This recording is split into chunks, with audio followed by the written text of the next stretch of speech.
बिस्मिल्लाहिर्रहमानिर्रहीम, अस्सलाम वालेकुम। आज हमारा एंटी टेस्ट का जो सेशन है उसका लेक्चर नंबर 45 होगा और इस लेक्चर में हमने चैप्टर 7 जो लास्ट लेक्चर में कंप्लीट किया था उसको हमने आज कंप्लीट करना है।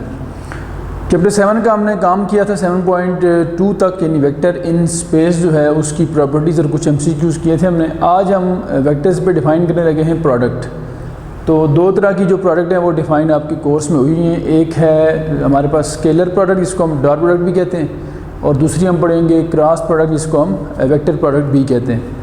तो डॉट प्रोडक्ट अगर हम फाइंड करें दो वेक्टर्स के दरमियान तो वो किस तरह से है वो देख लेते हैं कि ए वेक्टर अगर एक आपके पास है और एक वेक्टर आपके पास बी है, तो ए डॉट बी, इसको डॉट प्रोडक्ट इसलिए कहते हैं कि इसका डॉट यूज़ करते हैं इसको रिप्रेजेंट करने के लिए, डॉट सिंबल जो है। और स्केलर प्रोडक्ट इसलिए कहते हैं कि इसका जो आंसर है वो अल्टीमेट एक स्केलर आता है। डेफिनेशन ये कहती है कि ए मैग्नीट्यूड लिखें, बी मैग्नीट्यूड लिखें और cos of angle between them ये लिख दें आप। तो A B cos theta simple इसकी डेफिनेशन है। दो वेक्टर्स के दरमियान ये आप जानते हैं कि एंगल की जो रेंज होती है वो 0 से लेकर पाई तक होती है। इन दो वेक्टर के दरमियान मैक्सिमम एंगल बन सकता है, तो कितना बन सकता है पाई, और मिनिमम कितना बन सकता है आपके पास 0। तो इसका मतलब ये हो गया कि एंगल की तो रेंज यही रहेगी जब भी आप दो वेक्टर के दरमियान एंगल फाइंड कर रहे होंगे। तो डायग्रामेटिकली देखें तो यूँ समझ लें कि ये अगर आपके पास दो वेक्टर्स हैं, एक वेक्टर ए हो गया और एक वेक्टर बी हो गया, और इनके दरमियान एंगल बन रहा है थीटा, तो ए डॉट बी जो है वो सिंपल क्या होगा, ए बी और कॉस थीटा, दोनों की मैग्नीट्यूड और फिर साथ कॉस थीटा। तो इसमें कहीं भी कोई वेक्टर का साइन नहीं आ रहा, इसका मतलब इसका अल्टीमेट आंसर एक स्केलर आएगा आपके पास। अच्छा जी, ये तो होगी इसकी डेफिनेशन। आल्सो फिर अगर आपको कंपोनेंट्स भी गिवन है, अगर आपके पास एक कंपोनेंट फॉर्म में है, जैसे मैं कहता हूँ कि A1i है प्लस A2j है और प्लस A3k है, और B भी आपके पास कंपोनेंट फॉर्म में है B1i प्लस B2j और प्लस B3k। ये दोनों अगर आपके पास कंपोनेंट फॉर्म में है तो फिर जो डॉट प्रोडक्ट की डेफिनेशन है वो कुछ यूँ हो जाएगी, ए डॉट बी। ये बड़ा आसान सा काम है कि आपने सिर्फ आई वाला आई से, जे वाला जे से और के वाला के से मल्टीप्लाई करना है, और इसकी रीज़न भी आपको समझ आ जाएगी क्यों ऐसा होता है। तो A1 B1 से मल्टीप्लाई होगा, A2 B2 से, और A3 जो है वो। और इसका बड़ा सिंपल सा प्रूव है, जब हम प्रॉपर्टीज़ पढ़ेंगे तो देखेंगे कि असल में तो ये 3 ये थे और 3 ये थे आपस में, तो 3 3 से 9 टर्म्स बनी थी, लेकिन 3 टर्म्स बचती हैं, बाकी 6 टर्म्स 0 जाती हैं। उसकी रीज़न ये होती है कि जब आई जे से और आई के से डॉट प्रोडक्ट में मल्टीप्लाई होता है तो डॉट प्रोडक्ट में चूँकि थीटा यूज़ होता है कॉस के अंदर, और अगर दो वेक्टर्स आपस में परपेंडिकुलर हो तो कॉस 90 पे 0 हो जाता है, इसलिए I dot J, I dot के वगैरह सारे जो हैं वो 0 जाते हैं। सिर्फ आपके पास ये 3 टर्म्स जो हैं वो बचती हैं। जो मैंने अभी बात बोली है इसको हम आगे चल के डिटेल से भी पढ़ते हैं। अच्छा जी, ये हो गई इसकी डेफिनेशन और ये हो गई इसकी कंपोनेंट फॉर्म। मैं दोनों को ज़रा हाईलाइट करता हूँ आप लोगों के लिए कि डेफिनेशन ये है और ये आपके पास आ गई इसकी कंपोनेंट फॉर्म। अब हम चलते हैं आगे, इसकी कुछ प्रॉपर्टीज़ जो हैं वो डिस्कस करते हैं, तो जो आपके MCQs में आने वाली होती हैं। चूँकि हम पर्टिकुलरली पढ़ ही इसको रहे हैं एंटी टेस्ट के हवाले से, तो हमें ये देखना है कि हमारे MCQs डॉट प्रोडक्ट से रिलेटेड किस तरह के बन सकते हैं। तो पहली प्रॉपर्टी आप याद रखें डॉट प्रोडक्ट की कि ये कम्यूटेटिव होती है, यानी A डॉट B हो या B डॉट A हो, इससे आंसर पे कोई फ़र्क नहीं पड़ता। उसकी वजह ये है कि cos थीटा है, अगर आप एंटी क्लॉकवाइज चलें या क्लॉकवाइज चलें, थीटा नेगेटिव हो या पॉजिटिव हो, cos का आंसर क्या आता है, सेम cos नेगेटिव को एब्जॉर्ब कर लेता है। तो ये पहली प्रॉपर्टी होगी। दूसरा ये है कि इसका आंसर स्केलर है और इसका हमें पता है कि फिर ऑर्डर चेंज करने में कोई फ़र्क नहीं पड़ेगा। दूसरी प्रॉपर्टी ये है कि अगर A डॉट B 0 हो जाए तो आप देख सकते हैं कि A डॉट B में क्या है, एक A है magnitude, B magnitude cos of angle है। अब A और B मैग्नीट्यूड्स हैं, लेंथ हैं, वो तो 0 नहीं हो सकती अगर नल वेक्टर ना हो। तो जनरल हम बात करते हैं दोनों वेक्टर नल वेक्टर तो नहीं होंगे, तो फिर पीछे cos थीटा बचता है, तो cos थीटा 0 हो जाएगा। तो A डॉट B 0 होने का मतलब होगा cos थीटा 0 है, और cos थीटा 0 होने का मतलब होगा कि थीटा 90 डिग्री है, क्योंकि यही रेंज है सारी। इस रेंज में थीटा अगर देखें जहाँ cos 0 होता है तो वो 90 हो सकता है। तो थीटा 90 आने का अल्टीमेट मतलब क्या हुआ कि अगर ए डॉट बी ज़ीरो होगा तो ये इस बात को इंडिकेट करेगा कि A is perpendicular to B. तो अब यहाँ से पता लग गया हमें कि दो वेक्टर्स का डॉट अगर ज़ीरो हो रहा है तो ये इस बात की इंडिकेशन है कि वो दोनों आपस में परपेंडिकुलर वेक्टर्स हैं। अच्छा, ये बात अगर समझ आ गई हमें, तो अब हम अगर एक्स वाई जेड एक्सिस को देखें, स्पेस की हम बात कर रहे हैं, तो ये अगर हम कहते हैं एक्स एक्सिस की लाइन है, ये वाई एक्सिस की लाइन है और ये जेड एक्सिस की, तो एक्स एक्सिस, वाई एक्सिस और जेड एक्सिस के अलॉन्ग जो स्टैंडर्ड हमने यूनिट वेक्टर्स रखे हुए हैं वो भी आप जानते हैं जो इनकी डायरेक्शंस हैं। एक्स के अलॉन्ग कौन सा होता है आई, वाई के अलॉन्ग जे और जेड के अलॉन्ग कौन सा होता है के। तो ये चूँकि तीनों एक्सिस आपस में म्यूचुअली परपेंडिकुलर हैं, आई जे के साथ, जे के साथ, के आई के साथ, तो इसका मतलब है इन तीनों का अगर हम म्यूचुअल डॉट प्रोडक्ट लेंगे तो वो भी ज़ीरो होगा, जो कि जब दो वेक्टर्स आपस में परपेंडिकुलर होते हैं उनका डॉट क्या होता है, ज़ीरो। तो यहाँ से हमें एक और प्रॉपर्टी क्लियर होगी कि आई का डॉट अगर आप जे से लेंगे तो ये ज़ीरो आएगा, इसी तरह जे का डॉट आप लेंगे के से तो भी ये ज़ीरो आएगा, और के का डॉट आप लेंगे आई के साथ तो भी क्या आएगा, ज़ीरो आएगा। तो ये इस बात की इंडिकेशन थी।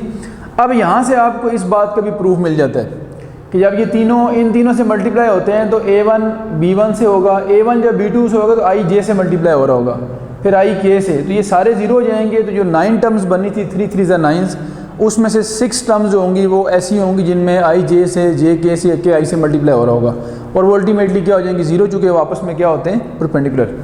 फोर्थ प्रॉपर्टी ये है कि अगर हम सेम वेक्टर का डॉट लें, जैसे मैं कहता हूँ ए डॉट ए, तो बाय डेफिनेशन क्या होगा, A magnitude cos of angle between them, दोनों में कितना एंगल होता है, 0 cos 0 पे 1 होता है। तो ए डॉट ए बन गया ए स्क्वेयर, और आप इसको यूँ भी लिख सकते हैं, also we can write it as, हम ए डॉट ए का मतलब है एक वेक्टर जो है इसके ऊपर अगर स्क्वेयर कर दिया जाए ना, तो वेक्टर के स्क्वेयर का मतलब होता है उसी के साथ डॉट प्रोडक्ट। तो ए डॉट ए को हम ए स्क्वेयर लिख दें तो ये इसका मतलब वेक्टर का स्क्वेयर और उसकी मैग्नीट्यूड का स्क्वेयर क्या होता है, बराबर। इससे फिर हमें एक और इन्फॉर्मेशन ये मिल गई कि अगर हम आई का डॉट आई से लें तो आप जानते हैं कि सेम का डॉट होता है मैग्नीट्यूड का स्क्वेयर, और आई जे के यूनिट वेक्टर्स हैं, इनका मैग्नीट्यूड 1 होता है। तो आई डॉट आई 1 का स्क्वेयर होगा जो कि 1 ही रहेगा, जे डॉट जे भी चूँकि 1 का स्क्वेयर होगा तो 1 ही रहेगा, और के डॉट के भी 1 का स्क्वेयर होगा तो ये 1 ही रहेगा आपके पास। अच्छा, ये होगी पांचवी प्रॉपर्टी। 6 नंबर पे प्रॉपर्टी हमारे पास ये है, ये सारी बातें आपके MCQs में आने वाली हैं। 6 प्रॉपर्टी हमारे पास ये है कि हम दो वेक्टर्स के दरमियान एंगल भी फाइंड कर सकते हैं with the help of dot product. वो कैसे, हम जानते हैं कि ए डॉट बी जो है ये इक्वल होता है A magnitude B magnitude cos of angle between them. तो यहाँ से अगर हम कॉस थीटा की वैल्यू निकालना चाहें तो ये ए बी वहाँ जाके डिवाइड कर दें, तो इसका मतलब है अगर ए डॉट बी को ए बी के ऊपर डिवाइड कर दिया जाए तो हम इससे कॉज ऑफ थीटा भी फाइंड कर सकते हैं, जिसको हम कहते होते हैं cosine of angle between the vectors. तो लिख देते हैं that is cosine of angle, जिसको आप कॉज ऑफ एंगल भी कह सकते हैं बिटवीन द वेक्टर्स। और फिर इससे हम अगर थीटा निकालना चाहें तो दिस इम्प्लाइज थीटा हमारे पास आएगा cos inverse of A dot B over A magnitude B magnitude. लेकिन जी ये 6 प्रॉपर्टी होगी। 7th प्रॉपर्टी ये है कि डॉट प्रोडक्ट के थ्रू आप ये भी चेक कर सकते हैं कि एक वेक्टर का दूसरे के अलॉन्ग कंपोनेंट कितना है। इसे हम component of A along B या प्रोजेक्शन भी कह सकते हैं। तो projection of A along B, projection of A along B, ये भी आप कैलकुलेट कर सकते हैं, या इसका दूसरा नाम होता है component of A along B, projection of A along B और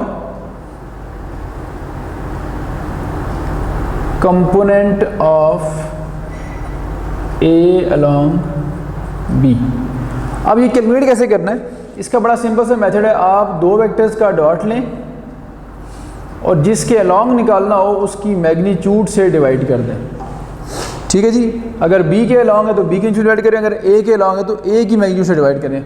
और इसको अगर मैं यूँ लिख लूँ, अगर b ओवर b मैग्नीट्यूड अलग करूँ तो b ओवर b मैग्नीट्यूड तो b कैप भी बनता है, b का यूनिट वेक्टर। इसका मतलब है a के साथ अगर b के यूनिट का डॉट लेंगे तो ये बताएगा कि a का कंपोनेंट b के अलॉन्ग कितना बनता है। तो सिमिलरली फिर हम इसका मतलब है जब ये कहेंगे, सिमिलरली अगर हम ये कहें कि ए डॉट आई कैप जो है, तो इसका मतलब होगा वेक्टर का एक्स कंपोनेंट। वो कैसे, ith कंपोनेंट भी कह सकते हैं या एक्स कंपोनेंट कह लें। चूँकि वेक्टर अलजेब्रा में काम कर रहे हैं तो ये बेहतर हम इसको ith कंपोनेंट कहें, या यूँ कह लें component along, component of a along x axis. तो यहाँ से हमें ये समझ आती है बात कि ए डॉट आई कैप का मतलब होगा ए का कंपोनेंट आई के अलोंग, ए डॉट जे का मतलब होगा एक कंपोनेंट वाई के अलोंग, और ए डॉट के का मतलब होगा ए का component along x Z axis.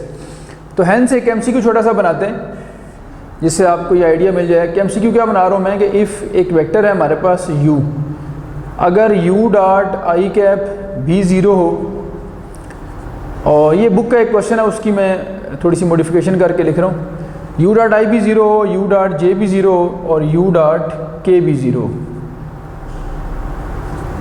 इसका मतलब क्या हुआ कि u का ith कंपोनेंट भी ज़ीरो है, jth भी ज़ीरो और kth भी ज़ीरो है। देन वो कहता होता है कि आप u फाइंड करें, तो हमें समझ आ गई कि ये अगर तीनों ज़ीरो तो इसका मतलब u का हर कंपोनेंट ज़ीरो है। देन फिर क्या होगा, u is a null vector, तो u एक नल वेक्टर होगा।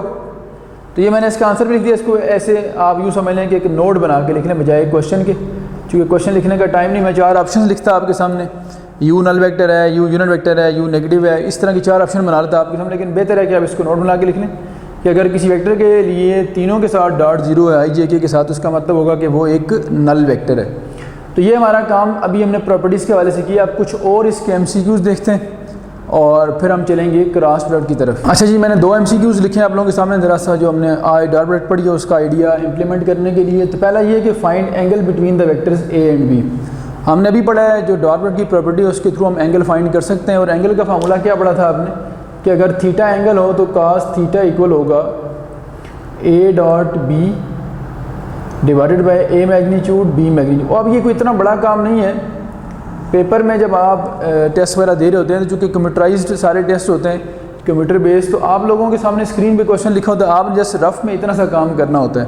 तो डॉट प्रोडक्ट क्या होता है कि आई वाला आई से, जे वाला जे से और के वाला के से मल्टीप्लाई करें, इसमें हार्डली आपके 5 सेकंड लगते हैं। इधर आई वाला कंपोनेंट 2 है, इधर आई वाला -1 है, तो 2 इंटू -1 क्या हो जाएगा, -2।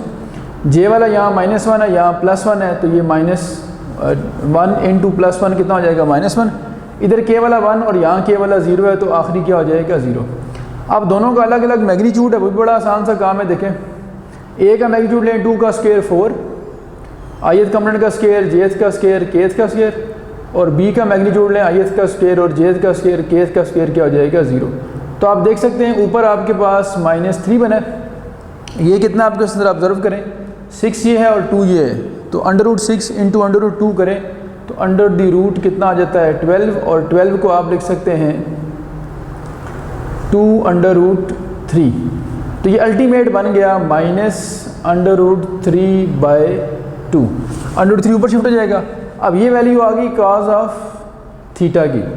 तो अगर आपने थीटा निकालना है यहाँ से, तो थीटा निकालने के लिए cos इन्वर्स करना पड़ेगा। तो ये देखें, अब ये भी आप जानते होंगे कि cos इन्वर्स ऑफ, चूँकि फर्स्ट ईयर का सारा कोर्स आप पढ़ चुके हैं, ये मैं रेफरेंस यहाँ कोड करता हूँ। cos inverse of minus theta जो होता है, ये होता है pi minus cos inverse of theta. First year का चैप्टर 13 का ये रिजल्ट है। तो थीटा यहाँ से अगर इसके इक्वल है, तो यहाँ से सॉरी cos थीटा इसके इक्वल, तो आपके पास थीटा आएगा cos इन्वर्स ऑफ -√3/2, जो कि इक्वल किसके हो जाएगा, pi minus cos inverse of √3/2। और आप जानते हैं cos की वैल्यू √3/2 कहाँ पे होती है, 30 डिग्री पे। 30 मीन π/6 पे। तो पाई माइनस π/6 आंसर कितना आ गया, 5π/6, जिसको हम कहते हैं π/6 का 5 टाइम्स, यानी 30 का 5 टाइम्स 150। दूसरा क्वेश्चन हमारे पास ये है कि आपने अल्फ़ा फाइंड करना है सो दैट द वेक्टर। अब ये मैंने थोड़ा आपको समझाने के लिए डिटेल से किया है, अदरवाइज़ आप इसको जितना भी शॉर्ट करना चाहें कर सकते हैं। जब आपको पता लग गया है कि cos थीटा ये है, तो थीटा होगा cos इन्वर्स ऑफ -√3/2। और ये रिजल्ट आप अपने माइंड में रखें कि नेगेटिव जब भी आएगा पाई में से इसको माइनस कर देना, तो आपको फ़ौरन उसका आंसर मिल जाएगा।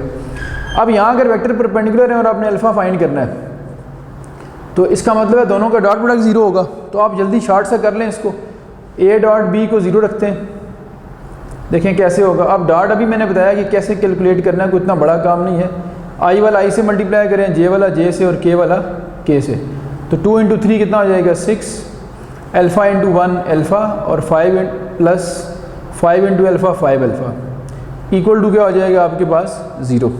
तो 6 अल्फ़ा 5 अल्फ़ा प्लस 6 अल्फ़ा हो गया। तो 6 अल्फ़ा इज़ इक्वल टू -6 हो जाएगा, और अल्फ़ा इज़ इक्वल टू आ जाएगा -1। तो ये दो क्वेश्चन हमने किए हैं जो कि इसके साथ लिंक थे। इसके अलावा ये भी हो सकता है कि आपको एक ट्रायंगल जो है वो दे दी जाए और आपसे कहा जाए कि चेक करें ये ट्रायंगल राइट एंगल है या नहीं। तो आपने उसमें दो कोई से जो ट्रायंगल के साइड्स के अलॉन्ग जो वेक्टर एक्ट करते हैं उन वेक्टर में से दो का देखना है कि डॉट 0 हो रहा है या नहीं हो रहा। अगर डॉट 0 हो रहा है तो आपस में क्या होंगी परपेंडिकुलर, जिसका मतलब वो ट्रायंगल की दो साइड्स अगर परपेंडिकुलर होगी तो वो ट्रायंगल राइट एंगल ट्रायंगल बन जाएगी।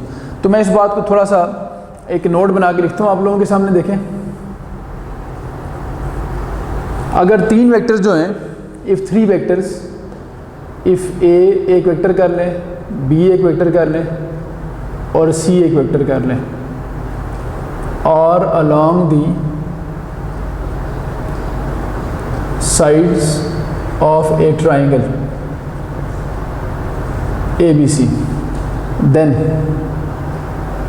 अगर 3 वेक्टर ट्रायंगल की साइड्स के अलॉन्ग एक्ट कर रहे हो ना तो फिर दो पॉसिबिलिटीज़ होती हैं। Then there are 2 cases. पहला केस तो ये हो सकता है कि इन तीनों वेक्टर्स का सम 0 हो जाए, और दूसरा केस ये हो सकता है कि दो वेक्टर्स का जो सम है वो किसी भी कोई से दो का सम तीसरे के बराबर आ जाए। ये कैसे पॉसिबल है? देखें, पहला जो केस है जब तीनों का सम 0 होगा तो ये उस वक्त होता है जब तीनों वन वे राउंड हो, यानी ए बी और सी क्लोज पाथ बना रहे हों, ए से बी, बी से सी, इस तरह ट्रायंगल की जो साइड्स उनके अलॉन्ग। तो अगर ये वन वे राउंड होंगे सम 0 हो जाएगा। और अगर वन वे राउंड ना हो फिर दूसरा केस ये हो सकता है कि ए लेट से इस तरफ है, बी भी उसी डायरेक्शन में जा रहा है एंटी क्लॉकवाइज कह लें, लेकिन सी अपोजिट है।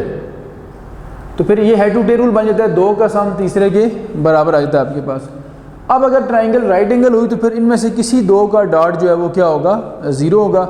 तो मैं आपको एक MCQ बना के देता हूँ, ठीक है। क्वेश्चन में ला लेते हैं दी वेक्टर्स, 3 वेक्टर्स हम लेते हैं यहाँ पे। द वेक्टर्स, एक वेक्टर हम क्या लेते हैं, लेट से ए हम कर लेते हैं जी 2i -j और +5k, और एक वेक्टर हम b ले लेते हैं 3i +j -k, और एक वेक्टर हम c कर लेते हैं। इसमें हम करते हैं 5i +4k कर लेते हैं, चलें सिर्फ। और हम देखना ये चाह रहे हैं, अब ये 3 वेक्टर्स हैं, अब हमने बताना ये कि क्या कर रहे हैं। ये दीज वेक्टर फॉर्म के बाद आगे 3 ऑप्शंस हैं। पहला ऑप्शन है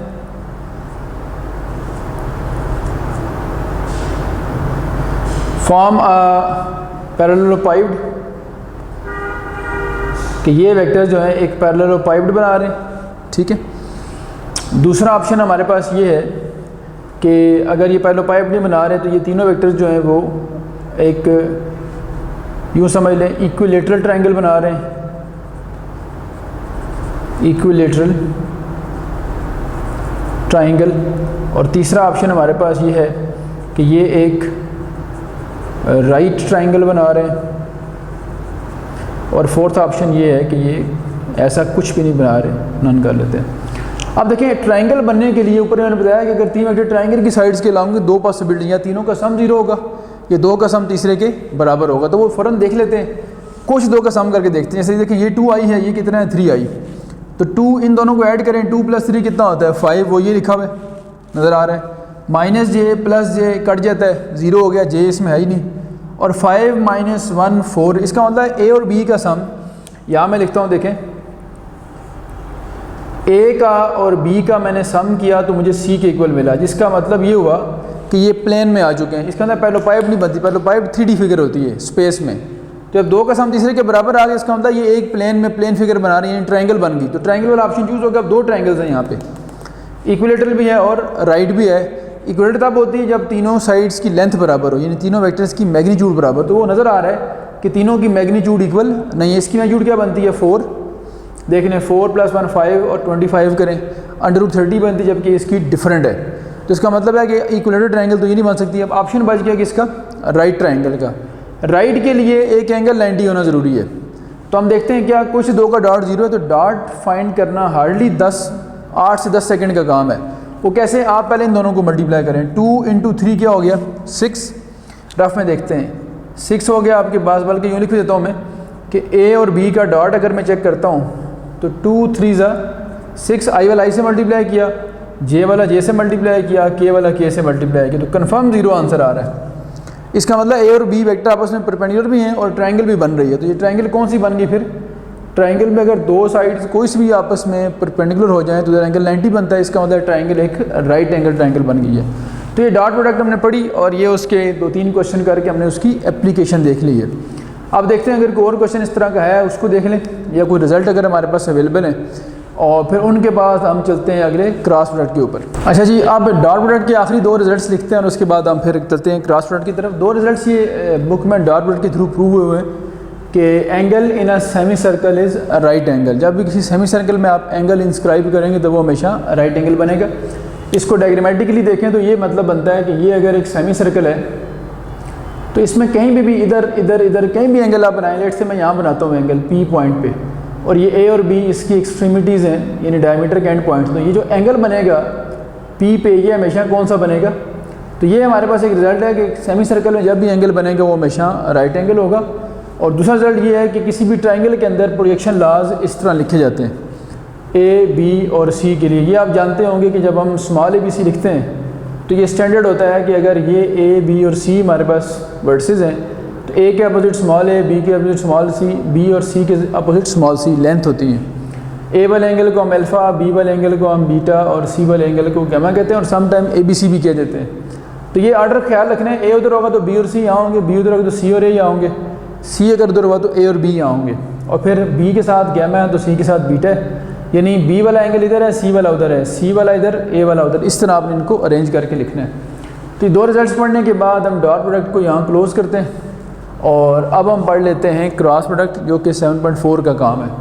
तो ये दूसरी जो प्रोडक्ट है वेक्टर्स के ऊपर डिफ़ाइन करने लगे हैं हम, जिसको हम कहते हैं क्रॉस प्रोडक्ट, और इसको यूजुअली हम वेक्टर प्रोडक्ट भी कहते हैं। उसकी रीज़न ये है, क्रॉस का वर्ड इसलिए यूज़ करते हैं क्योंकि इसका जो सिंबॉलिक रिप्रेजेंटेशन है इसकी हम क्रॉस के साथ इसको शो करते हैं, जिस तरह डॉट को हम डॉट से शो करते थे। तो और इसका वेक्टर प्रोडक्ट कहने का इसकी रीज़न ये है कि इसका आंसर एक वेक्टर क्वांटिटी बनता है।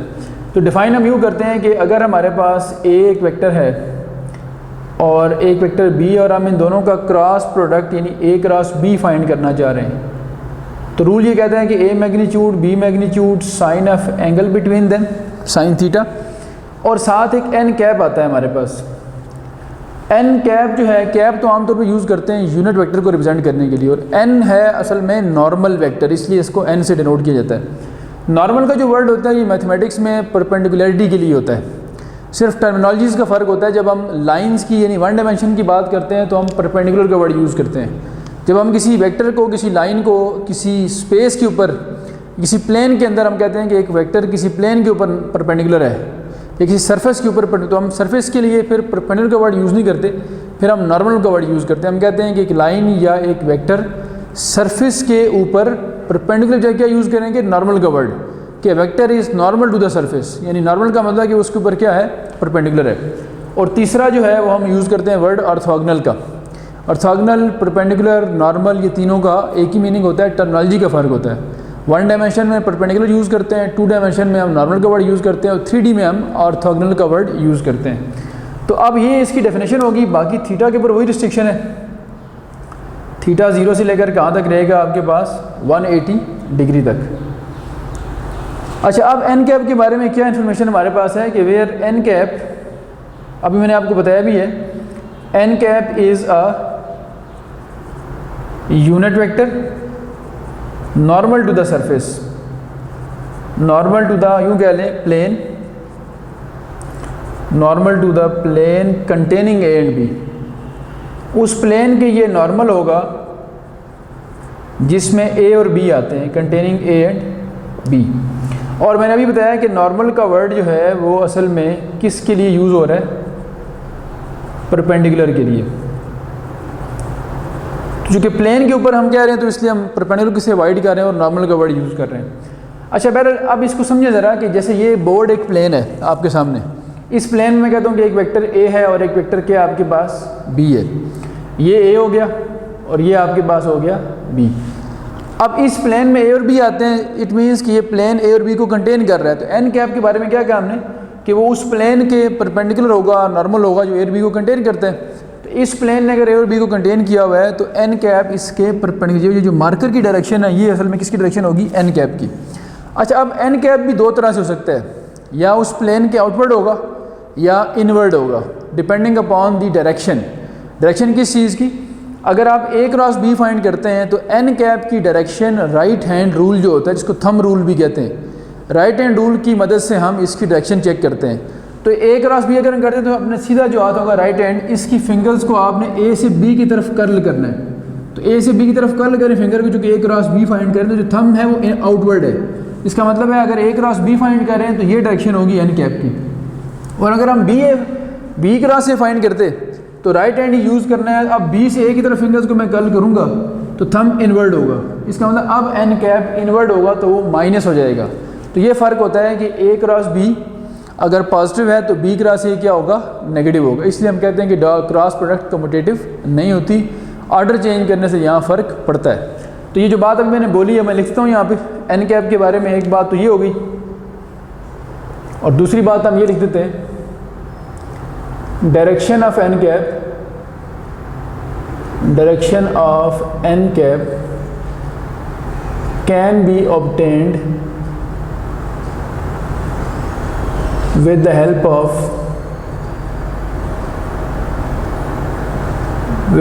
of right hand rule, right hand rule. तो राइट हैंड रूल से इसको आप इसकी डायरेक्शन को चेक कर सकते हैं। अच्छा अब हम लिखते हैं इसकी प्रॉपर्टीज़। अब लिखते हैं इसकी प्रॉपर्टीज़। तो ये दो बातें लिखने के बाद मैं यहाँ हेडिंग बनाता हूँ प्रॉपर्टीज़ की, प्रॉपर्टीज़ ऑफ क्रॉस प्रोडक्ट। मैंने आपसे पहले भी कहा था कि यहाँ इस चैप्टर में सारा काम वेक्टर्स वाला करना है हमने, और वेक्टर की वो प्रॉपर्टीज डिस्कस करनी जो मैथमेटिकल प्रॉपर्टीज़ हैं। अगर हम फिज़िक्स के पॉइंट से देखें, फिजिकल प्रॉपर्टीज़ देखें तो बहुत सारी बातें इसमें डिटेल में जाके लिखी जा सकती हैं, लेकिन यहाँ मैथमेटिक्स के पोर्शन में कुछ चीज़ें गैर ज़रूरी हैं जो यहाँ बिल्कुल छोटी छोटी बातें डिस्कस करना आपके काम की बात नहीं है। तो यहाँ हम टू द पॉइंट बात करते हैं। जो बच्चों का पिछले 8-10 साल से फीडबैक है कि वेक्टर्स में से किस तरह के क्वेश्चन MCQs में आते हैं, सिर्फ वही वाली चीज़ें मैं यहाँ पर कौन सा डिस्कस करूँगा जो पेपर के वाले से इंपॉर्टेंट भी हैं। अदरवाइज़ अगर इसकी डिटेल में जाया जाए तो एक लेक्चर 1.5-2 घंटे का भी इस पर किया जा सकता है, लेकिन उसमें आपका एडवांटेज नहीं है, खामखा आप लोगों का टाइम ज़ाया होगा। तो इसलिए आपको राइट डायरेक्शन भी बतानी होती है टू द पॉइंट, ताकि आप डी ट्रैक ना हो। तो प्रॉपर्टीज़ में शुरू करते हैं। पहली प्रॉपर्टी हमारे पास है जो अभी हम बात कर रहे थे कि ये कम्यूटेटिव नहीं होती, A cross B, B cross A का नेगेटिव होती है।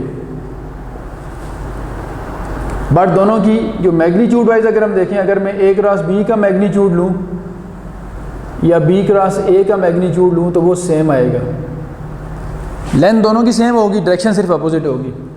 अच्छा दूसरी बात हम देखते हैं, जिस तरह हमने वहाँ पे कहा था कि अगर दो वेक्टर्स का डॉट प्रोडक्ट ज़ीरो हो जाए, डॉट जब हम डॉट की बात की तो हमने कहा था आपस में वो परपेंडिकुलर होंगे। तो यहाँ हम ये कहते हैं कि अगर दो वेक्टर्स का क्रॉस प्रोडक्ट ज़ीरो हो गया तो क्रॉस में चूँकि यूज़ होता है साइन, और साइन ज़ीरो तब होता है जब इस रेंज के अंदर देखें ना 0 से 180 तक, जब साइन ज़ीरो तब होगा जब थीटा 0 होगा या 180 होगा। ज़ीरो का मतलब क्या होगा, ज़ीरो का मतलब होगा कि दोनों वेक्टर्स जो हैं वो आपस में लाइक पैरेलल हैं, और 180 का मतलब क्या होगा कि दोनों वेक्टर्स आपस में अनलाइक पैरेलल हैं, एंटी पैरेलल। इनमें एंगल बनेगा 180 डिग्री, जबकि उनमें कितना एंगल बनेगा 0। तो इसका मतलब है जब दो वेक्टर का क्रॉस 0 होता है तो इसका मतलब ये होता है कि उनके दरमियान एंगल या तो 0 डिग्री है या उनके दरमियान एंगल कितना है 180 डिग्री। दोनों सूरतों में इसको हम कहते हैं ए और बी आपस में पैरेलल हैं। अब पैरेलल का जो वर्ड होता है मैथमेटिक्स में याद रखा करें, इसमें दोनों बातें कवर होती हैं। अगर हम मेंशन ना भी करें तो A is parallel to B का मतलब है कि वो लाइक पैरेलल भी हो सकते हैं और अनलाइक भी हो सकते हैं। 0 हुआ तो लाइक पैरेलल और 180 हुआ तो वो क्या होंगे, अनलाइक पैरेलल। अच्छा, अब तीसरी प्रॉपर्टी की तरफ आते हैं। अब एक चीज़ का और भी ख्याल रखा करें, ये जो A क्रॉस B हम लिखते हैं ना 0, चूँकि क्रॉस प्रोडक्ट जो है वो अल्टीमेट एक वेक्टर रिजल्ट देती है आपको, तो ये 0 के साथ जो n कैप होता है मल्टीप्लाई होकर 0 हो जाता है। तो ये 0 जो है वो कोई ऑर्डिनरी 0 नहीं होता, ये 0 असल में नल वेक्टर को शो करता है। तो A क्रॉस B जो है अगर हम उसको देखें तो वो नल वेक्टर बनेगा, ये वाला 0 जो है वो नल वेक्टर को शो कर रहा है। और अगर इसका मैग्नीट्यूड ले लिया जाए तो फिर जो 0 आएगा वो आप समझ लें कि वो प्रॉपर 0 होगा, वो एक नंबर होगा आपके पास। तो 0 जो है वो यहाँ पे हम एज ए वेक्टर जो है उसको ट्रीट कर रहे हैं। नंबर 3 पे आते हैं जी। थर्ड प्रॉपर्टी हमारे पास ये है, जिस तरह अभी आपने देखा कि क्रॉस अगर 0 हो तो इसका मतलब आपस में क्या है, पैरेलल है। तो यहाँ से फिर हम ये देख सकते हैं कि I cross I, J cross J और K cross K, same vector का हमेशा क्रॉस क्या होगा, 0। इन जनरल अगर हम बात करें तो I और J वाली बात है ना, इन जनरल अगर बात करें तो हम ये कह सकते हैं कि A क्रॉस A किसके इक्वल होगा, 0 के। और अगर हम डिफरेंट ले लेते हैं, जैसे I के साथ आप J का क्रॉस लें तो फिर क्या होगा, तो फिर एक साइक्लिक आपके पास रिज़ल्ट हमें मिलता है। वो साइक्लिक रिज़ल्ट किस तरह से है कि I J और K के एक साइकिल बना लेते हैं। ये हो गया I वेक्टर, ये हो गया J वेक्टर और ये हो गया आपके पास K वेक्टर। अब साइकिल कैसे बनता है कि I के जब J से आप क्रॉस लेंगे तो ये K के इक्वल आएगा, फिर J का आप अगर K से क्रॉस लें, यानी I cross J, K cross I करें, J क्रॉस K करेंगे तो किसके इक्वल आएगा, I के। और अगर हम K क्रॉस I करेंगे, K क्रॉस I, तो ये इक्वल होगा आपके पास किसके, J के। अब इनका प्रूफ बड़ा सिंपल से कैसे ये होता है पॉसिबल। अगर तो आप चल रहे हैं एंटी क्लॉकवाइज तो फिर तो ये पॉजिटिव रहेंगे, लेकिन अगर आपने क्लॉकवाइज चलना शुरू कर दिया तो फिर J ये हो जाएगा, I क्रॉस K वो नेगेटिव हो जाएगा, K क्रॉस J नेगेटिव हो जाएगा। इसका मतलब डायरेक्शन चेंज करेंगे तीनों की तो ये -K -I और -J बन जाएगा। अब ये बनते क्यों हैं, I क्रॉस J K क्यों बनता है, इसकी क्या रीज़न है, तो बड़ी सिंपल सी रीज़न है। यहाँ पे आपने ये कहा कि A क्रॉस B के साथ जो n कैप लिखा हुआ है, अब n कैप क्या चीज़ है, n कैप इसकी डायरेक्शन शो कर रहा है। अब ये देखें जो A B और साइन थीटा ये 3 स्केलर क्वांटिटीज़ हैं, A B और साइन थीटा, इसका मतलब वो वेक्टर की मैग्नीट्यूड बन गई है, ये मैग्नीट्यूड बन गई पूरी। और n कैप क्या शो करता है, उसकी डायरेक्शन को। तो इसका मतलब है अगर जो डायरेक्शन n कैप की है वही A क्रॉस B की है। और n कैप तो हमने कहा है कि परपेंडिकुलर होता है उस प्लेन के जिसमें A और B आते हैं। तो इसका मतलब ये हुआ कि A क्रॉस B भी उस प्लेन के परपेंडिकुलर होगा जिसमें A और B आएंगे। तो इन शॉर्ट अगर हम बात करें तो हम ये कहना चाह रहे हैं कि A cross B is a vector which is perpendicular to both A and B। अब ये बड़ी आसान सी बात होगी, इस बात को मैं नोट बना के लिखता हूँ आप लोगों के सामने, फिर उसके बाद आपको ये क्लियर हो जाएगा कि जो I क्रॉस J है ये K क्यों बना था। तो ये मैं नोट बना के लिखता हूँ, ये बात देखें, बल्कि उसी में शामिल कर लेते हैं। 5th नंबर पे हम ये बात क्या देते हैं कि A cross B is a vector, ये एक ऐसा वेक्टर है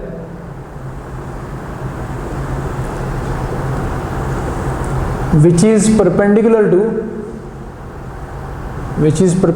to both A and B। क्यों है, क्योंकि जब ये उस प्लेन के परपेंडिकुलर जिसमें A और B आते हैं तो फिर इसका मतलब ये A के भी परपेंडिकुलर और ये B के भी परपेंडिकुलर है। अच्छा, अब इस बात का मीनिंग क्या हुआ देखें। अब मैं अगर कहता हूँ कि ये हमारे पास है x एक्सिस की तरफ I हो गया, y की तरफ कौन सा हो गया, J हो गया, और z की तरफ कौन सा हो गया, K। अब देखें ना, ये जो प्लेन है XY प्लेन, XY प्लेन जो है जिसमें I और J आते हैं उसके परपेंडिकुलर जो लाइन होती है एक्सिस वो कौन सा होता है, Z एक्सिस, और Z के लॉन्ग कौन सा वेक्टर होता है, K। इसका मतलब है I और J जिस प्लेन में आते हैं उस प्लेन के परपेंडिकुलर कौन सी एक्सिस है, Z, और Z के लॉन्ग वेक्टर कौन सा है, K। तो K ऐसा यूनिट वेक्टर है जो I और J के परपेंडिकुलर है।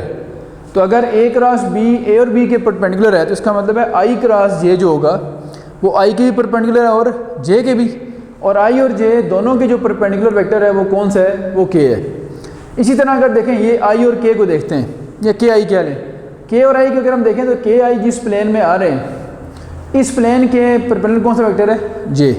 इसका मतलब है जब हम के क्रॉस आई निकालेंगे तो इनके परपेंडिकुलर एक वेक्टर आएगा जो कौन सा है असल में? जे। तो ये देखें के क्रॉस आई किसके इक्वल है? जे के। इसी तरह अगर हम आई और जे की बात करते हैं, जे और के की, तो जे और के के परपेंडिकुलर कौन सा वेक्टर है? आई। तो ये इसलिए क्योंकि ये तीनों आपस में म्यूचुअली परपेंडिकुलर हैं। तो आई और जे के परपेंडिकुलर के है, जे और के परपेंडिकुलर आई है, और के और आई के परपेंडिकुलर जे है। और क्रॉस प्रोडक्ट का रिजल्ट जो होता है वो उन दोनों के परपेंडिकुलर होता है, जो ए और बी जिनका क्रॉस आप ले रहे होते हैं। तो अगर कभी ऐसा हो पेपर में आपसे दो वेक्टर दे के वो पूछे कि find a vector which is perpendicular to both A and B, तो उसका भी आपको मेथड बताता हूँ कि वो आपने किस तरह कैलकुलेट करना है। सबसे पहले उसको समझने के लिए पहले हम लिखते हैं कंपोनेंट फॉर्म।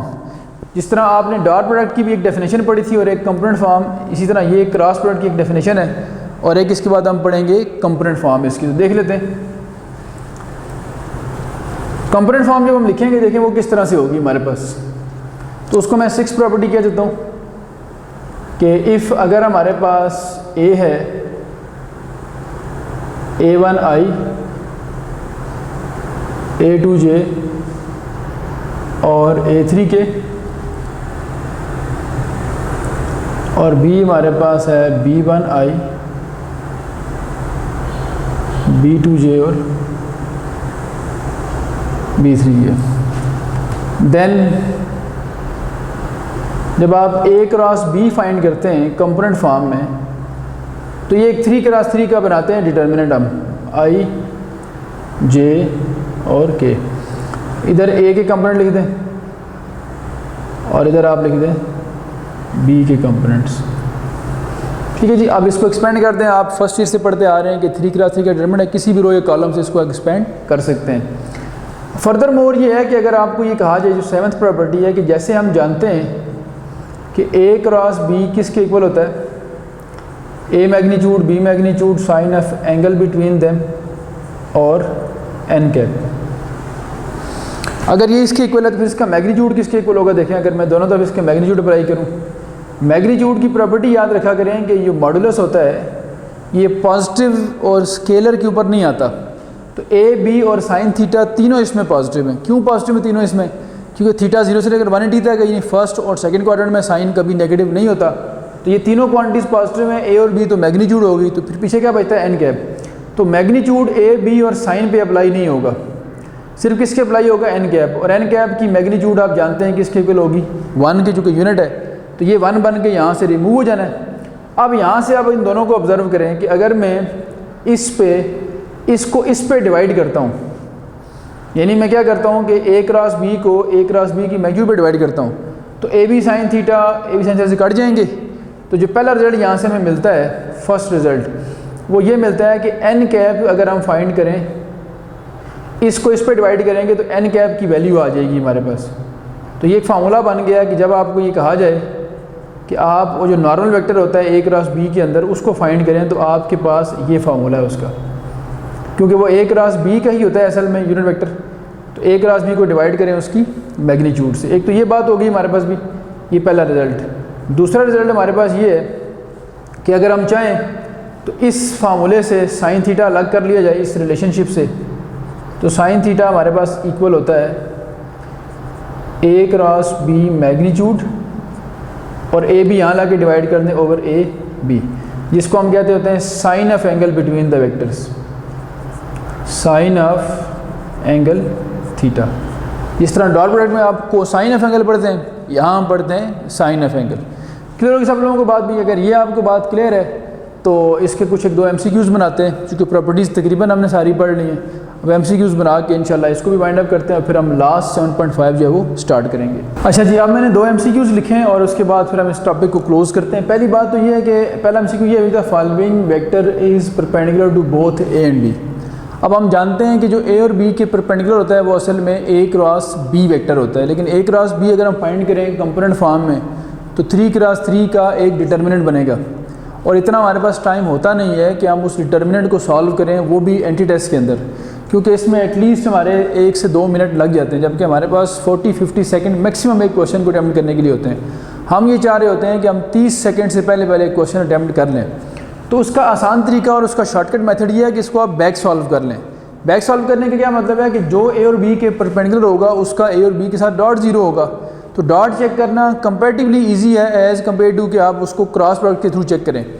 देखिए मैं पहले इसका लेता हूँ डॉट इसके साथ। डॉट क्या होता है, आई वाला आई से मल्टीप्लाई करें 2 × 1 2 प्लस 1 3 3 माइनस माइनस प्लस, तो ये 4 बनता है। इसका मतलब है ये ज़ीरो नहीं हो रहा, ये नहीं हो रहा। अगर ए से नहीं है तो हमने दोनों को चेक करना था, बहुत लिखा हुआ है। अगर ये ए से परपेंडिकुलर नहीं है तो बी से चेक करने की आपको ज़रूरत ही नहीं है। अब हम चेक करते हैं सेकंड ऑप्शन को। इसका डॉट इससे लें तो 2 3 6 और 2 यहाँ ज़ीरो है, ये ख़त्म हो जाएगा, और 2 - 1 2, तो इसका मतलब 6 - 2 कितना बनता है 4। ये भी ज़ीरो नहीं हो रहा है, इसको भी छोड़ दें। तीसरा ऑप्शन ये वाला है, आयत कंपोनेंट 2 है, 2 को 3 से मल्टीप्लाई करें, इसमें आयत है ही नहीं, तो आई वाला आई से मल्टीप्लाई करें तो 2 × 0 0 हो रहा है। जे वाला 1 है, 1 3 से मल्टीप्लाई करें 3 1 3, के वाला -1 इससे मल्टीप्लाई करें -3, तो ये डॉट क्या हो रहा है 0 हो रहा है। इसका मतलब ये इसके परपेंडिकुलर है। अब आप इसको भी चेक कर लें, आई वाला उधर है ही नहीं, -1 × 3 करें तो -3 आता है, और 1 × 3 करें तो +3 आता है। तो इसका मतलब है ये क्लियर है कि ये दोनों वेक्टर जो हैं इसके साथ इनका डॉट प्रोडक्ट 0 हो रहा है। इट मीन्स ये वो वेक्टर है जो उन दोनों के परपेंडिकुलर है। तो हम A क्रॉस B जो 3 क्रॉस 3 का डिटरमिनेंट है उसको फाइंड यहाँ नहीं करना, उसके थ्रू नहीं करना, हम इसको बैक सॉल्व कर लेंगे। तो ये हो गया इसका मेथड। आगे फिर हमें कहा गया कि which of the following pair of vectors are parallel to each other. कौन सा वेक्टर्स का पेयर है जो आपस में पैरेलल है। अभी हमने आज प्रॉपर्टी पढ़ी है कि पैरेलल वेक्टर तब होते हैं जब उनका क्रॉस प्रोडक्ट 0 होता है। तो अगर हम उस तरह देखें तो फिर वही बात है कि ये 1 2 3 ऑप्शन में हमें पेयर लिखे नज़र आ रहे हैं, चारों भी हो सकते हैं। तो चारों का अलग अलग क्रॉस प्रोडक्ट फाइंड करना हमारे लिए फिजिबल नहीं है। शॉर्टकट इसका ये होता है, जिस तरह इसका आपको बताया एक शॉर्ट वे जिसमें आप 20-25 सेकंड में पता लगा लेंगे, इसका शॉर्टकट उससे भी आसान है। वो दो वेक्टर आपस में पैरेलल होंगे जो एक दूसरे का मल्टीपल होंगे। हमने डेफिनेशन पढ़ी हुई है कि एक वेक्टर ए एक वेक्टर बी के पैरेलल तब होता है जब इनके दरमियान में इक्वलिटी आए किसी कांस्टेंट के होते हुए, स्केलर के होते हुए, यानी एक दूसरे का मल्टीपल हो। तो आप देख सकते हैं ए ऑप्शन में पहले वाला इसका मल्टीपल है या नहीं। देखें अगर इसका मल्टीपल है तो फिर ठीक है, नहीं है तो नहीं होगा। तो आयत का कंपोनेंट कितना है 5, इसका आयत कितना है -15। 5 का -15 बनने का मतलब है कि वो -3 टाइम्स है। तो इसका अगर -3 टाइम्स ये है तो जे का भी देखें, -1 को अगर हम -3 से मल्टीप्लाई करें तो +3 बनता है, और ये केथ कंपोनेंट 1 है, 1 को -3 से मल्टीप्लाई करें तो -3 बनता है। तो बड़ा क्लियर नज़र आ रहा है कि ये वाला वेक्टर इस वेक्टर का मल्टीपल है। अगर हम उसको A कहें इसको B कहें तो हम ये कह सकते हैं कि A जो है A वेक्टर को -3 से मल्टीप्लाई करें तो वो B के इक्वल आता है। तो ये इस बात का इंडिकेशन है कि यही दो आपस में क्या हैं पैरेलल। बाकी कुछ दो वेक्टर आपस में मल्टीपल नहीं बन रहे, ये दो आपस में मल्टीपल बन रहे हैं और ये आपस में फिर क्या हो जाएंगे पैरेलल। तो बजाय इसके कि हम क्रॉस प्रोडक्ट फाइंड करते तीनों का और चेक करते किसका 0 हो रहा है, आसान तरीका ये है कि जो दो दूसरे के मल्टीपल हैं वो आपस में क्या होंगे पैरेलल होंगे। अब हम आते हैं एप्लीकेशन ऑफ क्रॉस प्रोडक्ट कि क्रॉस प्रोडक्ट की क्या एप्लीकेशन है। तो इसकी एप्लीकेशन हमें ज्योमेट्री में थोड़ी बहुत मिलती है, ट्राइंगल और पैरेललोग्राम के एरियाज़ निकालने के लिए। तो मैं आपके सामने एक का पैरेललोग्राम की डायग्राम बना के हम देख लेते हैं किस तरह ये एरिया कैलकुलेट करने में हमें सपोर्ट करेगा। ये लेट से एक पैरेललोग्राम है और हमें इस पैरेललोग्राम का एरिया कैलकुलेट करना है। तो ये एरिया कैलकुलेट करने के लिए हम इसको क्रॉस प्रोडक्ट को यूज़ कर सकते हैं। वो कैसे, ये अगर पैरेललोग्राम है लेट से A B C और T, तो आप इसके दो कोई सी भी जो एडजेसेंट साइड्स हैं उसके लॉन्ग वेक्टर बनाएं। एक AB के लॉन्ग आपने बना लिया U वेक्टर, AD के लॉन्ग आपने बना लिया V वेक्टर। तो जो एरिया ऑफ पैरेललोग्राम है, ये पहली एप्लीकेशन लिखता हूँ इसकी मैं, एरिया ऑफ पैरेललोग्राम। और पैरेललोग्राम कौन सी है हमारे पास, ABCD।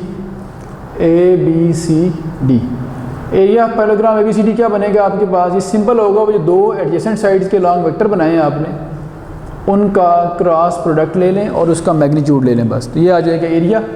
अब इसी को अगर हम दो पार्ट्स में डिवाइड कर दें, यानी यहाँ से अगर हम एक डॉटेड लाइन लगा के बताते हैं कि ये अगर पार्टीशन करके दो इक्वल पार्ट बनाए जाए, दो कॉन्ग्रुएंट ट्रायंगल बनती हैं, तो ये जो ट्रायंगल है ABD, इसका एरिया फिर इसका एरिया क्या हो जाएगा हाफ। तो उसको मैं अलग से यहाँ बना देता हूँ बात समझाने के लिए कि अगर ये एक ट्रायंगल है मेरे पास, अब नाम बदल देते हैं, उसमें जब हमने ABC वगैरह रखे हुए हैं इसको हम थोड़ा चेंज कर लेते हैं। अगर ट्राइंगल है PQ और R, तो PQ वेक्टर और PR वेक्टर बिल्कुल वैसे ही करना है काम आपने। अगर आपने इस ट्राइंगल का एरिया निकालना है, एरिया ऑफ ट्राइंगल PQR, तो वही इसके अलॉन्ग अगर आपने U बना लिया और इसके अलॉन्ग आपने V बना लिया, तो U और V का क्रॉस प्रोडक्ट लेना है आपने, और चूँकि ये क्रॉस प्रोडक्ट सिर्फ हो तो वो वॉल्यूम एरिया शो करता है किसका, पैरेललोग्राम का, तो हाफ कर दें, 2 से डिवाइड कर दें, एरिया किसका बन जाएगा आपके पास, ट्राइंगल का। ये होगी बात। इसके अलावा कुछ हमारे पास रिज़ल्ट्स हैं क्रॉस प्रोडक्ट के, वो भी लिख लेते हैं हम। उन रिज़ल्ट्स में से पहला रिज़ल्ट तो ये है कि अगर A + B + C 0, जिसका डायग्रामेटिकल मीनिंग ये बनता है कि तीनों क्लोज पाथ बना रहे हैं, किसी ट्राइंगल की साइड्स के लॉन्ग एक्ट कर रहे हैं, अगर ये रिज़ल्ट 0 हो जाएगा तो फिर अगर इनका म्यूचुअल क्रॉस प्रोडक्ट लेंगे आप, ये बातें MCQs में आती रहती हैं, A cross B, B cross C और C क्रॉस A, फिर ये सारे आपस में क्या होंगे, इक्वल, एक पूरी साइकिल बन जाएगी। इस तरह से साइकिल कैसे बनेगी जी, आपके पास ये A है, ये B है और ये कौन सा है, C। और दूसरा रिज़ल्ट ये है कि अगर इनके ऊपर लगाई जाए, मतलब जो क्रॉस प्रोडक्ट की डिस्ट्रीब्यूटिव प्रॉपर्टी है वो लगाई जाए। जैसे मैं कहता हूँ कि थोड़ा इसको यहाँ करके लिख लेते हैं कि अगर A का क्रॉस प्रोडक्ट लें B + C के साथ और उसमें ऐड करें B का क्रॉस लेके A, ये साइक्लिक में रखना है आप लोगों ने इसको, ABC, फिर अगर हम B से शुरू करें तो C + A, और फिर अगर हम C करें तो A + B, तो ये इक्वल टू आपके पास क्या होगा, ये 2 रिज़ल्ट्स हैं यहाँ हमारे पास। इसके साथ हमारा जो वेक्टर का क्रॉस प्रोडक्ट का काम था वो ख़त्म होता है। लास्ट एक्सरसाइज है, बस 10 मिनट का काम उसका है हमारा, वो करके हम चैप्टर 7 को हर लिहाज से कंप्लीट करते हैं। तो शुरू करते हैं आखिरी काम। अच्छा जी, अब हमारा आखिरी टॉपिक है 7.5 के अंदर हम पढ़ने लगे हैं, वो है ट्रिपल प्रोडक्ट्स का। तो 2 तरह की ट्रिपल प्रोडक्ट्स, यानी वेक्टर ट्रिपल प्रोडक्ट और स्केलर ट्रिपल प्रोडक्ट, ये होती हैं आमतौर पे डिफ़ाइन। आपके इस कोर्स के अंदर जो है वो सिर्फ़ और सिर्फ डिस्कस हुई है स्केलर ट्रिपल प्रोडक्ट। तो ये वाली जो है ये कोर्स से बाहर है, इसको यू रिप्रेजेंट करते हैं जैसे U cross V cross W। इसका जो आंसर आता है वो अल्टीमेटली एक वेक्टर क्वांटिटी आती है, इसलिए हम कहते हैं कि ये वेक्टर ट्रिपल प्रोडक्ट है। और इसका आता है स्केलर ट्रिपल प्रोडक्ट का जो आंसर है वो हमेशा एक स्केलर क्वांटिटी आती है। इसको रिप्रेजेंट करते हैं यूँ, U dot V cross W, और इसका जो आंसर आता है वो किस तरह का आता है, स्केलर क्वांटिटी, इसलिए इसको कहते हैं स्केलर ट्रिपल प्रोडक्ट। और उसका कहते हैं हम वेक्टर। वेक्टर वाली आपके कोर्स में ही नहीं है वेक्टर ट्रिपल प्रोडक्ट, तो सिर्फ हम डिस्कस करेंगे, कौन सी मैंने टिक लगा दी है, स्केलर ट्रिपल प्रोडक्ट। अब इसको हम डिफाइन करते हैं बड़ी सिंपल वर्डिंग में, ताकि ज़्यादा हमारा टाइम भी वेस्ट ना और MCQs के एरिया में उसकी ऑप्शन मिले कि हमने किस तरह उसको लेके चलना है। डेफिनेशन ये कहती है कि U dot V cross W जो है ये होती है स्केलर ट्रिपल प्रोडक्ट। ये डॉट और क्रॉस का मिक्सचर है। इसको इस तरह भी लिखते हैं, और इसको समटाइम हम अगर हम ब्रैकेट में लिखें, स्क्वायर ब्रैकेट में, तो फिर हम बग़ैर किसी डॉट या कॉमा के इसको स्क्वायर ब्रैकेट में भी लिख सकते हैं। और इसको डिफ़ाइन बड़ा सिंपल वैसे करते हैं कि ये 3 क्रॉस 3 का एक डिटर्मिनेंट बनता है, और उसमें लिखते क्या है, ये 3 वेक्टर्स हैं U, V और W। U के कंपोनेंट लिखने हैं पहली रो में आपने, लेट से मैं कहता हूँ U1, U2, U3 ith, jth और kth कंपोनेंट। V के रखने हैं कंपोनेंट आपने सेकंड रो में, और W के कंपोनेंट आपने रखने हैं थर्ड रो में। तो ये एक सिंपल सा 3 क्रॉस 3 का डिटरमिनेंट है, कोई नई चीज़ इसमें नहीं है।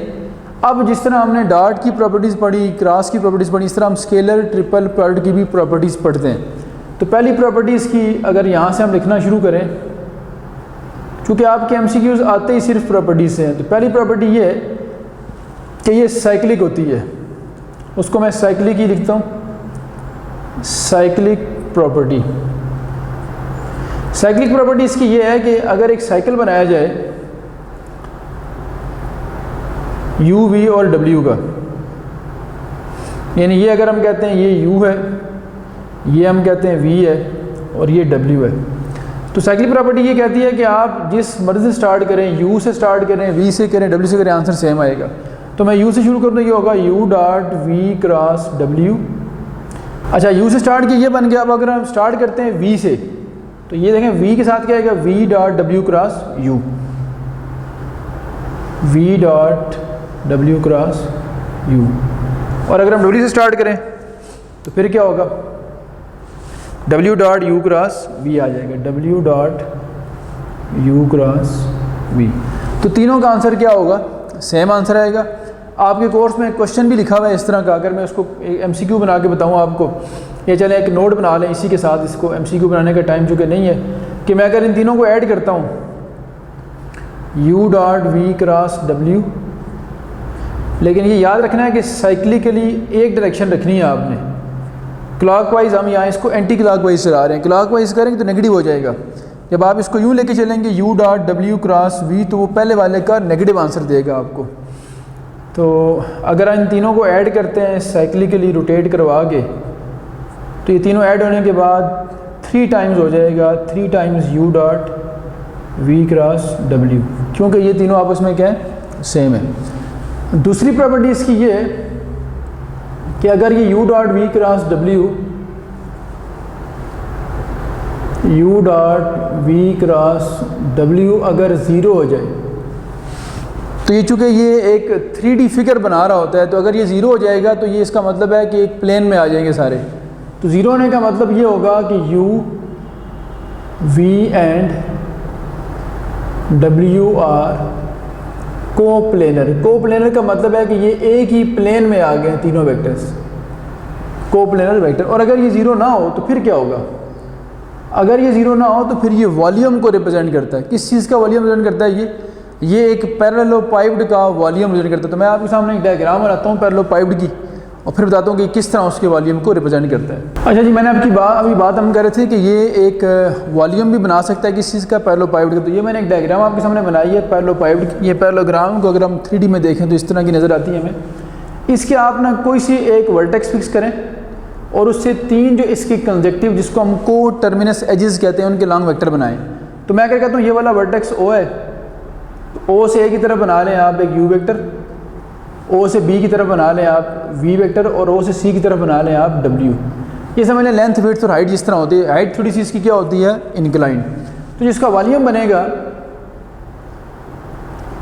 वॉल्यूम ऑफ पैरेललोपाइड, इसको पैरेललोपाइड बोलते हैं, ये इक्वल होगा आपके पास इन 3 वेक्टर्स का, यानी U का, V का और W का सिर्फ स्केलर ट्रिपल प्रोडक्ट, और कुछ भी नहीं करना आपने। अब इसकी नोटेशन ये भी है, और इसकी नोटेशन आप ये भी लिख सकते हैं। ये लिखेंगे तो दरम्यान में कोई कॉमा या डॉट आपने नहीं लगाना। और फिर इसी वॉल्यूम को अगर हम 6 इक्वल पार्ट्स में डिवाइड कर लें, तो हर पार्ट इस तरह का बनता है, जिसको हम टेट्राहेड्रन बोलते हैं। तो टेट्राहेड्रन का भी वॉल्यूम चेक कर सकते हैं। इसमें भी आपने, टेट्रा इसलिए कहते हैं कि इसके 4 फेसेस होते हैं, 4 ट्रायंगुलर फेसेस। एक ट्रायंगल इधर बनती है, एक इधर बनती है, एक अपोजिट और एक बेस में बनती है। तो इसका अगर आपने वॉल्यूम निकालना हो टेट्राहेड्रन का, तो ये उसके वॉल्यूम का 6th पार्ट होता है। तो ये भी कैसे आएगा, आपको इधर भी एक वर्टेक्स फिक्स करना पड़ेगा। A से B की तरफ वेक्टर बनाएं U, A से D की तरफ बनाएं V, और A से C की तरफ बनाएं W। तो इन तीनों का जो स्केलर ट्रिपल प्रोडक्ट होगा, वॉल्यूम ऑफ टेट्राहेड्रन, ये किसके इक्वल होगा भाई, ये आपने वही जो स्केलर ट्रिपल प्रोडक्ट तीनों का उधर ऊपर फाइंड किया था। चूँकि इसका वॉल्यूम उसके वॉल्यूम का 6 पार्ट है, तो इसी आंसर को आपने 6 पे डिवाइड कर देना, तो आपको इसका वॉल्यूम मिल जाएगा। फर्दर मोर एक बात सुन लें कि अगर U dot V cross W में कोई सी 2 वेक्टर सेम हो जाएं, UV, VW या UW, तो इसका आंसर भी अल्टीमेटली क्या हो जाता है, 0। तो मैं लिखता हूँ ये बात, ये इसकी 5वीं प्रॉपर्टी है कि U dot V cross W क्या हो जाता है, 0। कब 0 होता है, इफ़ अगर U V के बराबर हो जाए और V W के बराबर हो जाए और U W के बराबर, कोई से 2 अगर आपस में इक्वल हो जाए तो इसका आंसर क्या हो जाएगा, 0। ये इसकी प्रॉपर्टीज़ थी। और अब हम आगे चलते हैं। इसके बाद जो नेक्स्ट हमारा काम है वो सिर्फ 2 जो टॉपिक फिजिक्स के होते हैं, वर्क डन और मोमेंट, उनके फार्मूलाज लिखने और रिवाइज करके फिर इसको क्लोज करते हैं। अच्छा जी, हम आखिरी 2 टॉपिक्स में हमारे पहला वर्क डन का है। ये चूँकि आप लोग फिजिक्स में भी पढ़ते हैं और मोमेंट भी आप फिजिक्स में पढ़ते हैं, तो यहाँ मैं बिल्कुल शार्ट से इसको डिफाइन करता हूँ। फार्मूला रिवाइज करने के बाद इसको फिर हम कंप्लीट करते हैं। वर्क डन क्या होता है कि एक पार्टिकल ये है और ये ग्राउंड लेवल सपोज एक सरफेस है, उस पर पार्टिकल पड़ा हुआ है ए पॉइंट पे, इस पर एक फोर्स एफ अप्लाई किया आपने और फोर्स की डायरेक्शन में पार्टिकल को फोर्स ने मूव किया है और ए से डिस्प्लेस करके बी तक पहुंचा दिया। अब ए से बी की तरफ यानी इनिशियल से फाइनल पॉइंट की तरफ जो वेक्टर बनेगा उसको हमने डी का डायरेक्शन वेक्टर, ये क्या होगा, ये बेसिकली ए बी वेक्टर बनता है। आपने सिर्फ अगर वर्क डन फाइंड करना है तो वर्क डन डब्ल्यू जो होगा वो क्या होगा, फोर्स का और डिस्प्लेसमेंट वेक्टर का डॉट प्रोडक्ट ले लेना आपने। इसके यूनिट्स वगैरह यहाँ मैथ में हम नहीं लिखते, आमतौर पे न्यूटन मीटर या जॉल्स इसके यूनिट्स होते हैं। अगर फोर्सेस एक से ज़्यादा हों तो तीनों फोर्सेस 2 या 3 अगर हों तो सबको ऐड करके बनाते हैं रिजल्टेंट फोर्स और उसका डॉट लेते हैं डायरेक्शन वेक्टर के साथ। तो ये बड़ा आसान सा काम है। डॉट प्रोडक्ट की असल में रिवीजन है। मूवमेंट क्या होता है कि एक पार्टिकल है, ये मैंने एक रिजिड बॉडी या कोई लेमिना शेप को फिगर बना रही है, कोई कार्डबोर्ड सपोज कर लें, इसका एक पॉइंट फिक्स किया हुआ है ओ, और इसी लेमिना के इसी कार्डबोर्ड के किसी और पॉइंट पी पे फोर्स लगाई है एफ। तो अगर फोर्स एंटी क्लॉकवाइज हम देखने लग रही है तो ये इसको एंटी क्लॉकवाइज रोटेट करेगी इस पॉइंट के अबाउट। तो जो रोटेशन का इफेक्ट होगा, टर्निंग इफेक्ट ऑफ फोर्स, जिसको टॉर्क भी कहते हैं, ये कैलकुलेट करना है, जिसको हम मूवमेंट कहते हैं। और मूवमेंट का फार्मूला क्या होगा, जिसके अबाउट निकालना होगा उससे लेकर पॉइंट ऑफ एप्लीकेशन की तरफ एक वेक्टर बनाएंगे हम, जिसको हम आर कहते हैं, मूवमेंट आर्म भी इसको बोलते हैं। तो सिंपल सा काम होगा, जो मूवमेंट है ये एक वेक्टर क्वांटिटी भी है और ये कैसे फाइंड करना है, आर और एफ का क्रॉस प्रोडक्ट। आर बेसिकली क्या है, मूवमेंट आर्म है, और अगर एक से ज़्यादा फोर्सेस एक पॉइंट पे अप्लाई हो रही हों जिनको हम कंकरेंट फोर्सेस कहते हैं, तो उनका रिजल्टेंट फाइंड कर लें ऐड करके, और उसका क्रॉस करके भी आप ये फाइंड कर सकते हैं। तो आज तक के लिए इतना काफ़ी है। नेक्स्ट क्लास में इंशाल्लाह जो सेकेंड ईयर का आपका आखिरी चैप्टर होगा, वैसे तो चैप्टर 7 आखिरी चैप्टर था, लेकिन मैंने पहले 5 और 7 करवा दिया आपको।